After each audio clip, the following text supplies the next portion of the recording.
শিক্ষার্থীদের যে আকাঙ্ক্ষা, জুলাইয়ের যে আকাঙ্ক্ষা, সে আকাঙ্ক্ষার আলোকে আমরা আমাদের ইস্তেহারগুলো খুব দ্রুত সময়ের মধ্যে আপনাদের সামনে পেশ করব। এই ছাত্র সংসদ নির্বাচনের মাধ্যমে আগামীর বাংলাদেশের নেতৃত্ব তৈরি হবে এবং সেই নেতৃত্বে যারা বিজয় হবে আমরা তাদেরকে ওয়েলকাম জানাবো।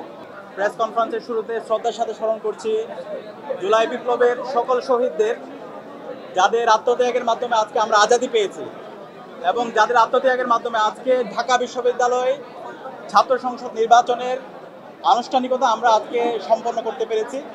আমরা শহীদদের জন্য দোয়া করছি, একই সাথে আমরা গাজীদের জন্য দোয়া করছি যারা এখন হাসপাতালে বেঁধে কাতরাচ্ছেন। সংগ্রামে উপস্থিতি, ঢাকা বিশ্ববিদ্যালয় ছাত্র সংসদ এই জুলাই বিপ্লবের অন্যতম একটা আকাঙ্ক্ষা।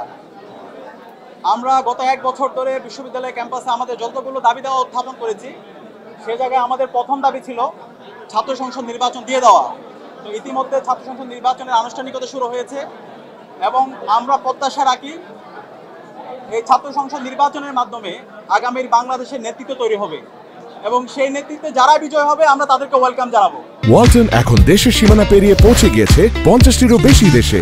ওয়ালটন, ঘরে ঘরে বিশ্বজুড়ে। ইসলামী ছাত্র শিবিরের জায়গা থেকে আমরা চেয়েছি বিশ্ববিদ্যালয়ের যত ধরনের শিক্ষার্থী আছে আমরা সবাইকে আমাদের যে জোট হচ্ছে, আমাদের যে প্যানেল হচ্ছে, সেখানে রিপ্রেজেন্ট করার জন্য। ইতিমধ্যে আমাদের প্যানেলে কারা কারা থাকছেন সেটা আপনারা জানতে পেরেছেন। জুলাই বিপ্লব যখন হচ্ছিল তখন কিন্তু আমরা প্রত্যেকের পরিচয় ভুলে গিয়ে ফেসিবাদের বিরুদ্ধে ঐক্যবদ্ধভাবে আমরা আন্দোলন করেছিলাম। সেই জুলাই বিপ্লবের যে রিফ্লেকশন সেটা আমাদের প্যানেলের মধ্যে আমরা নিয়ে আসার চেষ্টা করেছি। এখানে ইসলামী ছাত্র শিবিরের নেতাকর্মীরা যেমন আছে, এর বাইরে ইন্ডিপেন্ডেন্ট যারা অ্যাক্টিভিস্ট আছে তারাও আছে। এর পাশাপাশি আমাদের যে হচ্ছে চাকমা সম্প্রদায়ের আমাদের ভাইরা আছে, এর পাশাপাশি আমাদের বোনরা আছে। তো আমরা চেয়েছি একটা ইনক্লুসিভ প্যানেল। তো আমরা আশা করছি আমরা যে প্যানেল করেছি এবং শিক্ষার্থীরা, আমাদের অন্যান্য যে বন্ধুপ্রতিম ছাত্র সংগঠন এবং ইন্ডিপেন্ডেন্ট অ্যাক্টিভিস্টরা যে প্যানেলগুলো করছে, সব মিলে আমাদের যে নির্বাচন হতে যাচ্ছে সেটি একটি প্রাণবন্ত নির্বাচন হতে যাচ্ছে ইনশাআল্লাহ।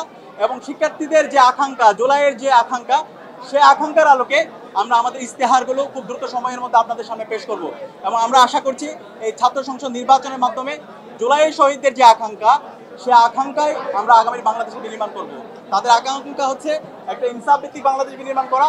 ক্যাম্পাসে শিক্ষার্থীদের যে প্রত্যাশা, সেই প্রত্যাশার আলোকে আমাদের এই ক্যাম্পাসকে নতুনভাবে ঢেলে সাজানো। তো আমরা আশা করছি সেই কাজ আমরা করতে পারবো ইনশাআল্লাহ। সবাইকে অসংখ্য ধন্যবাদ।